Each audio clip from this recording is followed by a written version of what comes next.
нашей программы. Эти люди и ситуации, в которые они попали, не оставили равнодушными не только нас, поэтому мы просто не могли не рассказать об их дальнейшей судьбе.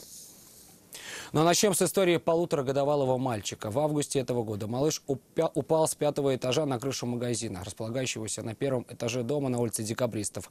Спасательная операция была практически молниеносной, но тогда всем каждая секунда казалась вечностью. Нафиса Минязова знает, чем все закончилось.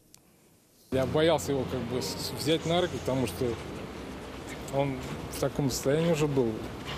Я не знал, что с ним делать, то есть, он даже вроде не подавал признаки жизни. Айнур Ахунзянов вспоминает тот день, когда сам, не понимая, как забрался на козырек магазина и стал помогать упавшему с 5-го этажа полуторагодовалому малышу. Все произошло в августе этого года. На улице Декабристов мальчик и его 3 старших братьев и сестер остались дома одни. Малыш, встав на подоконник, облокотился на москитную сетку. Она не выдержала, и он рухнул вниз с 5-го этажа.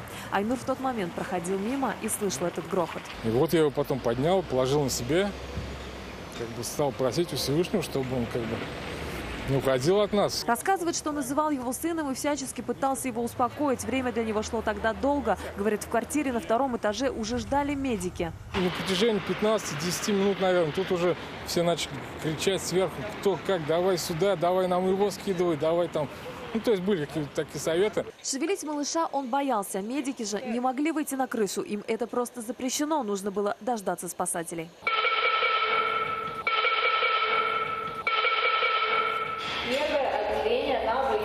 Пожарные признаются, когда речь идет о пострадавших, и тем более о детях, они переживают, что могут не успеть. С окна нас встречали медики. Мы им помогли спуститься туда. Потом переложили на жесткие носилки и передали уже медикам.